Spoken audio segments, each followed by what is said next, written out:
Welcome YouTubers of 2015. This is One Time Fails and I'm doing an early review of the Darkest Dungeon.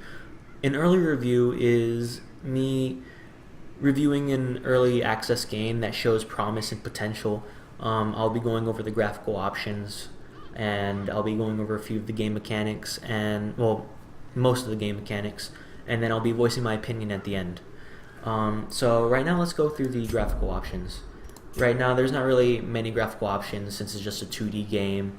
There's resolutions, and a negative is that you have to reboot the game for the resolutions to take effect. As you can see right here, there's just the music, and the volumes for everything else. Not that big of a deal. So I'll be showing you guys a small campaign mission first so I can explain the combat mechanics, and after that I will show you the stress relief mechanics, and that'll be it. I see something long absent in the sunken faces of So right now we're passers-by. going to do a glimmer. I may or may of not do hope. the whole mission. I may abandon the mission so I can show you what happens. So you see this character right here, right? That he has very high stress. You get stress while you are on a mission, and stress is gained by walking, progressing through the game, and it can be inflicted by other characters, events that happen, like going through lootable areas and bad things happen. And then, yeah, monsters can also inflict stress depending on their attacks. So let's provision really quick. Right here, I may not have that much gold, but I'll show you what you can get. You can get food. With food, there is a hunger mechanic. Each character consumes 1 unit of food, and depending on their quirks, they have a chance. Well, not a chance. They can consume more food or less food depending on their stress. And if they do not have a certain quirk, they will consume a normal amount of stress. So let's pack up 8 food, 8 torches, a shovel, and let's embark. Alright, so I'll be explaining to you the torch mechanics. The torch mechanics is a light meter. So the higher the light meter is, the more scouting chance you have, and the more chance you have of surprising monsters in the game. And the lower the light meter goes, you get certain buffs and certain debuffs. The lower your light meter goes, the more stress your characters will get. And as you can see right here, there's scouting and monster surprise. So But perhaps we can below slay them even 75%, faster. you will get stress, and then you will get lower scouting and lower monster surprise. And then this one, you'll get extra stress, and then the monsters will get extra accuracy and damage, and then you will get more loot, and you'll get more crits. And this is the same thing but intensified. And when there's no light,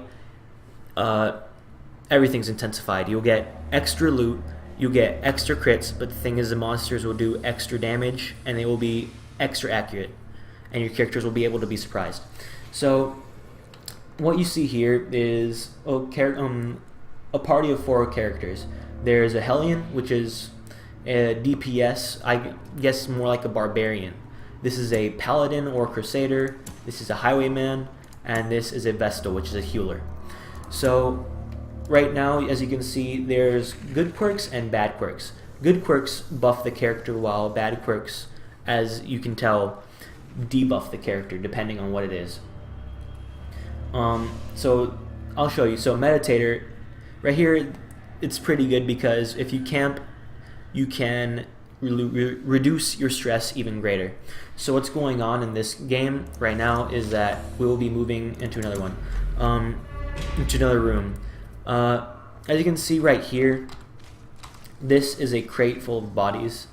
Good things and bad things can happen if I click on it. So I'll show you what will happen if you click on one of the things like this. So it's a good thing that I've been able to salvage some food off of it. Those are one of the few good things that can happen. Thing is, if you go through a few of the loot crates or sacks or tents or things like this, bad things can happen. Your character could become traumatized, or they will just get a lot of stress.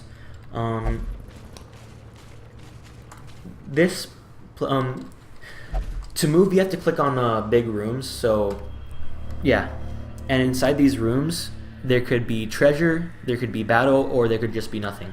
So there's also going to be another mechanic, the stress mechanic, that I will talk to you about.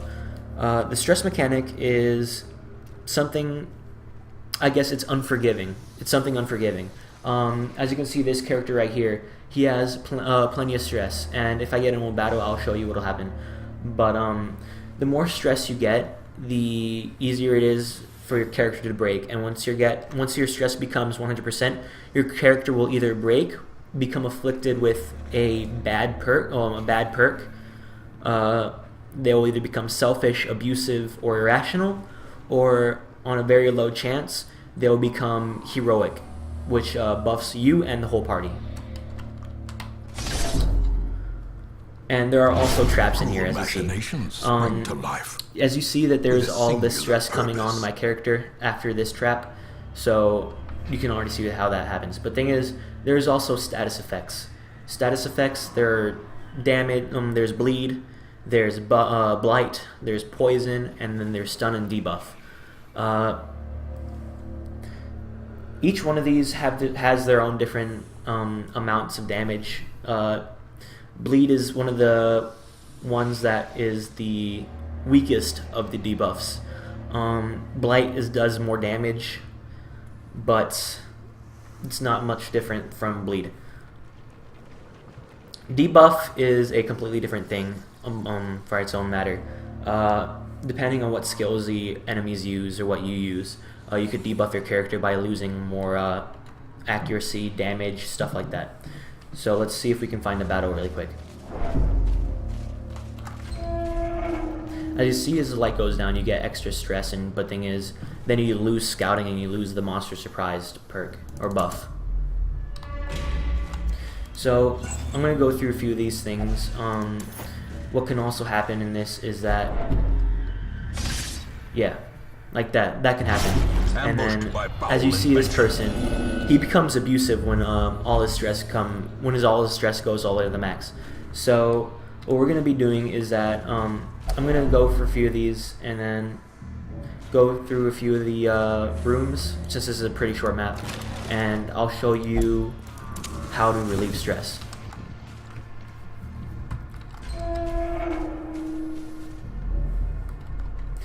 As I told you, or as I'm saying, not everything has monsters in it. You could go through this thing. Well, at least right here. As I already said, that you could have good and bad things going on after you click on one of these things. My character has just become flagellant, which means that they will only flagellate for stress relief. And that is not a good quirk, because if this person has another quirk that says that they can only pray, or they can only drink, or they can only go to the brothel, that they're unable to have their stress relieved. So let's go through one of these again.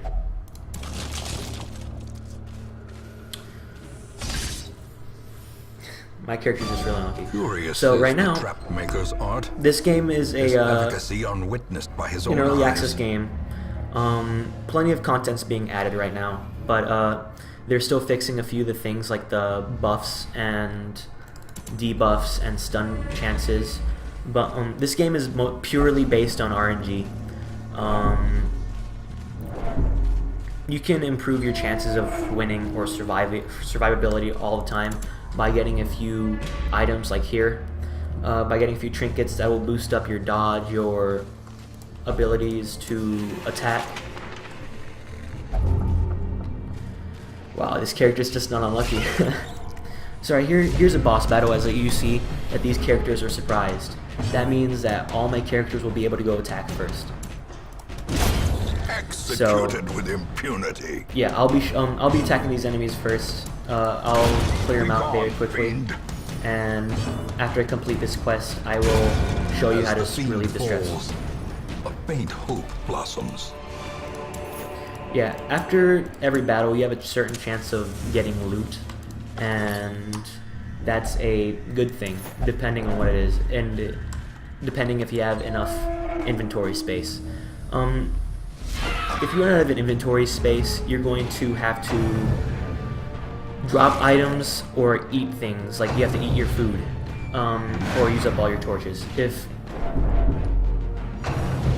If that happens, you're going to have to close out the door. Not the door, you have to close out your inventory, and then you'll lose all the items. As you see right here, the crits can also, crits deal extra damage, but the thing is they inflict stress on the character, and then they inflict stress on everybody else, which isn't a good thing. As you can see right here, this character's stress right there has increased drastically since the first time we just started playing, and that's not a good thing.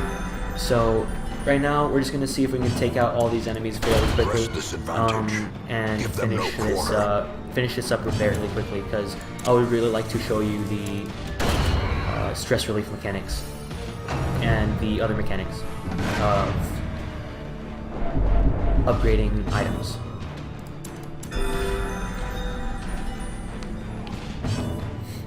So there's different types of attacks as that I forgot to mention. There's Smite, which is a melee, and there's Zealous Accusation, which is ranged. There are two different types of attacks. There's ranged and melee. Ranged is things that are like this: the Zealous Accusation, where your character doesn't physically attack the monster. But then there's Smite, where your character physically attacks a monster, and depending on what it is, and depending on your character, they have different base accuracies for melee and ranged. So right now we're going to do Smite, and we're going to attack the Swine Drummer. Right here you see that there's different chances to, there's chances to hit, there's chances to crit, and then there's a certain chance of damage. There are different resists right here, as you see: Stun Resist, Blight Resist, Bleed Resist, and Debuff Resist. Stunning Blow stuns the enemy, and there are Bleed, Blight, and Debuff for the enemy as well.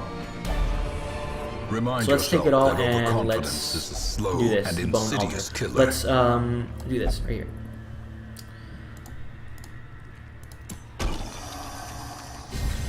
As you can see right here, since the altar has this is a buff, the altar has given me 15 damage, 10 accuracy, and plus 5 crit. This is very good. This helps you in plenty of ways, and that's why you should search through most of the rooms. Even though that there's bad things that could also happen. So as you see, as light drops, the stress increases, and well, it's just, this game is mostly about stress relief than anything else. So let's take out these enemies fairly quickly, and well, for now, I'll talk to you about the classes that I've done. So there are 4 different types of classes. There's melee, there's ranged, as victories mount, there's healers, and then there's resistance. damage over time dealers, which is, as I said, the Blight and the Bleed. As you see right here, that we just got a crest and a portrait, which is used to build up your village. These are very necessary because without using crests, you're not going to be able to upgrade your character. Like, without using like materials like these, you're not going to be able to upgrade your characters, and you're not going to be able to progress through the game there fairly easily. Your characters will be able to level up, but the thing is, they won't be really able to improve, because without upgrading their armors or their weapons, they're going to be dealing the same stats all the time. For the slightest lapse in concentration. So, right here, you see this chest back here. This chest could be accessible after we beat all the enemies. And the thing is, there are certain items that you need to open up other items. So, if you want to open up this chest safely, you're gonna need a skeleton key. And if you don't have the skeleton key, you have a chance of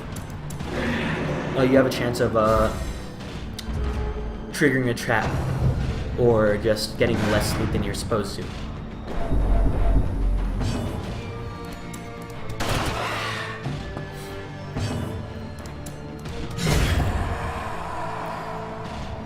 So right now, I'm practically decimating these enemies, and it's not that big of a deal right now. I'll be showing you... Yeah. as I've been saying this plenty of times before, I'll be showing you the stress relief mechanics when we get back. For the stress relief mechanics, it's really good for your characters, but the thing is, there's also some downsides to it, that your characters could also become inflicted with a negative quirk after you do stress relief. If you can go to the brothel, you can lose a lot of stress by doing that. But the thing is, you can also be inflicted with syphilis, or you become lovesick, and that will only make your character go to this certain area for stress relief. So right now I've leveled my character up, so let's check out his new quirk. He has Fear of the Eldritch and Unyielding. At the end of every match or quest, your characters can level up and they will gain a quirk. Sometimes they will not, and sometimes it's a good thing, sometimes a bad thing, depending on what they get. There is a great horror beneath. So at the end of every week, you will get a quest goal, and the roster goals, and that will show you what you need to do, and things like that. So let's go to the Abbey. So how to relieve stress is that you just drag your character right here. Since this person is very stressed out, let's put a meditation since it's the cheapest thing, and let us confirm this treatment. He will be unavailable for a week or two, and then that's it. You just wait. And how to pass time is by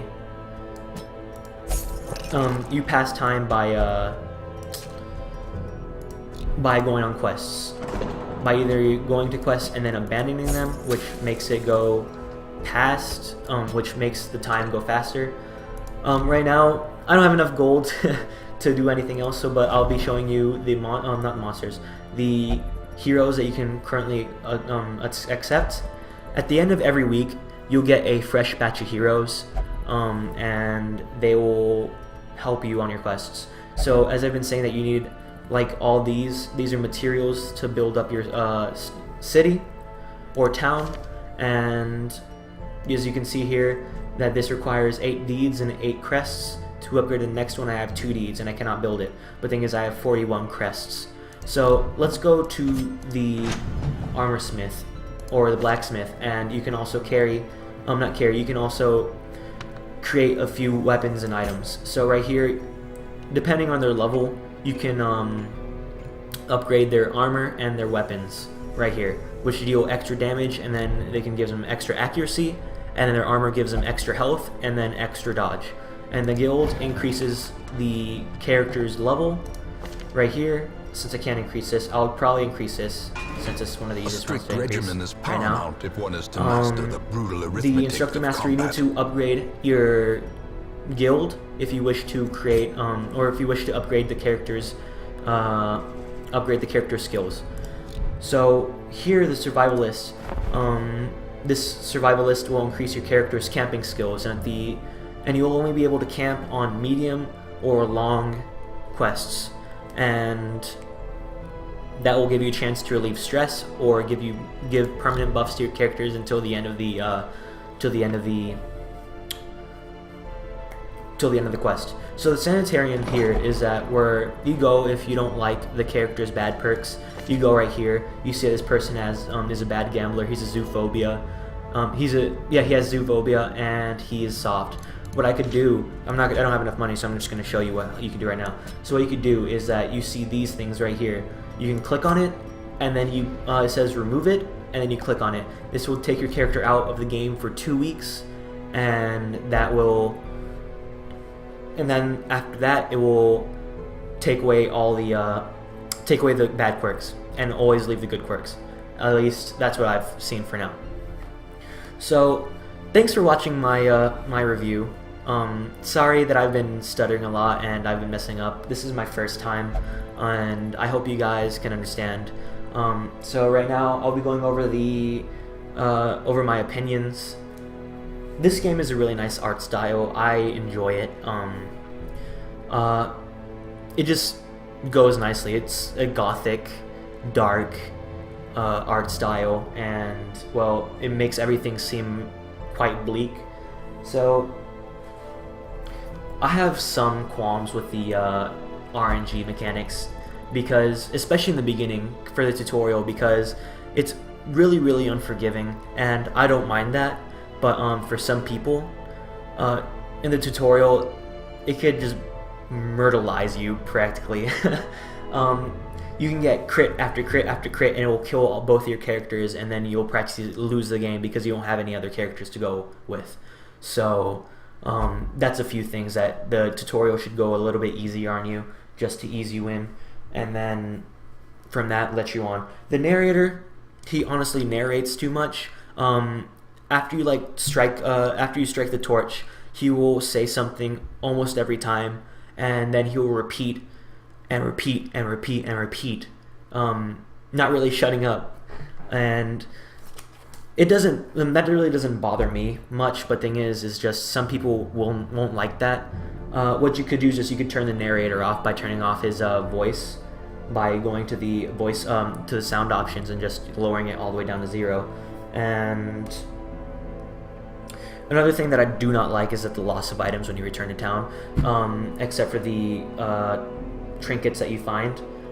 Like if you spend a lot of money on food and then your characters don't really feel hungry during the quest,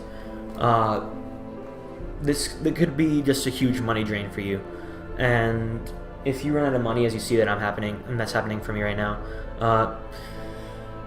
you won't be able to buy these items, and then thing is they won't be able to carry over, especially the items that you find. So it's not that great of it's not that great. So as I already said, that I don't like is that you have to restart the game if you wish for the resolution to take action in the game. You're gonna have to restart it, and plenty of other games can do that without really restarting the game. As you look at Team Fortress 2, games like that, and The Binding of Isaac, they can change the resolution of the games without restarting it, like no problem. And I don't know why these developers couldn't do it, but that's just a thing.